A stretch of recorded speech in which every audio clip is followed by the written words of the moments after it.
Whoa, Christopher Columbus must be a really awesome guy. I've seen statues of him everywhere in Spain. Unfortunately, this is not the case. What do you mean? He discovered a new world. I wish I was on one of the ships with him.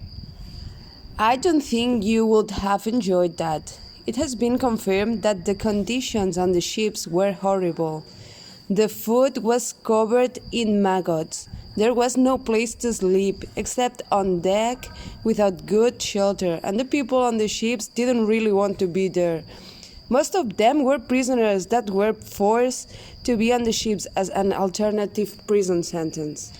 But you cannot deny that he brought civilization to the people. Without Columbus and colonization, there would still be basically nothing over there. Again, that is completely false information. Not only were there endless, fully formed civilizations in the Americas, long before Columbus or any other colonizer arrived, Columbus and everybody else like him also did way more harm to the people than good. He did not bring them so-called advances, but he enslaved the native population, stole from them, destroyed the waterways and natural resources, raped and sold the women and girls, and some historians even consider him the godfather of modern genocide. In fact, they chose 500 native prisoners who would be sent directly to Spain. During the trip, 200 people died, and the rest were put up for sale by the archdeacon of the city, who announced, although the slaves were naked as the day they were born, they showed the same innocence as the animals. Also, the colonizers brought with them a lot of new diseases that the immune system of the native people were just not prepared for. What Columbus started and many others after him continued resulted in the virtual annihilation of Native Americans in the Caribbean within 100 years. They did nothing good and should not be celebrated. Okay, you're right, that all sounds pretty terrible, but we cannot really measure it by today's standards. The world was different back then. Don't you think that's a little too easy? Also, Columbus was seen as a brutal, cruel man even in his time. Isabella Católica eventually took all his titles away and even put him in a jail for a while because he did such horrible things. Even his own words provide overwhelming evidence of just how awful of a person he was by any time period standards. So that argument doesn't really work, don't you think? Ooh, whoa, I didn't know that.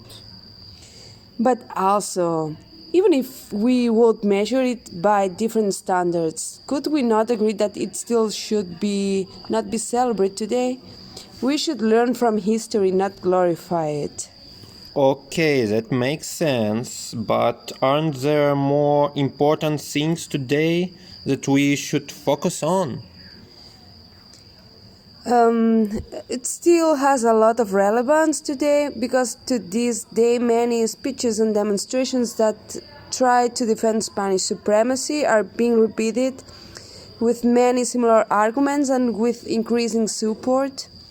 People use the past to justify why Spanish people are better than other people. Also, do you know that October 12th is a public holiday throughout Spain and that it was consolidated under the Franco regime?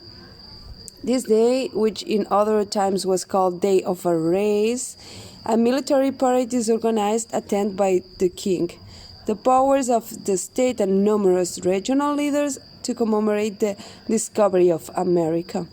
This holiday is questioned for having colonialist and militaristic connotations. Because the effects of colonization still last to this day, indigenous people all over the world are still being mistreated. Just look up missing and murdered indigenous women, residential schools, or how Australia treats its indigenous population. The racism from back then is still evident today. The children were often not allowed to speak their language or to practice their culture, and many were mistreated and abused. They made us believe we didn't have souls. They were putting us down as people, so we learned to not like who we were. Another thing to keep in mind is that when one story is created, another is erased, and that is just what happened to the Taino population. Due to harsh treatment in the gold mines, sugarcane fields, and unbridled disease that arrived with the Spanish, the population rapidly declined.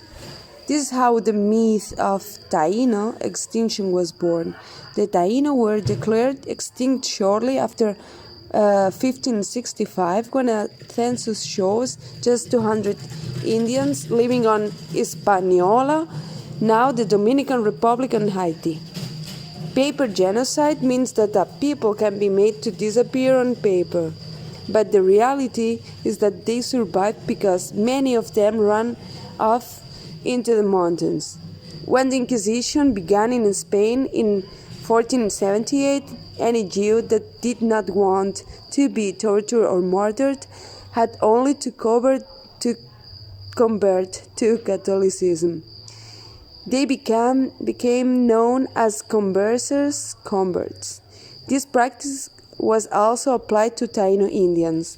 Then, after 1533, when Indian slaves were granted their freedom by the Spanish monarchy, any Spaniard who was reluctant to let their Taino slaves go would simply reclassify them as African. Once something is put down on paper, there is almost nothing you can do to change it. But it's important to know that the Taino people were not exterminated. Thank you for all that information. I have no idea. What can we do to change the perception of colonization? If we mystify colonization and blur facts into fiction, really, that is the coward's way out. We should start owning up to what our ancestors did and start giving back the things they robbed that now sit in our museums, take down the statues and change the way we talk about it and teach in schools about it. That is the bare minimum.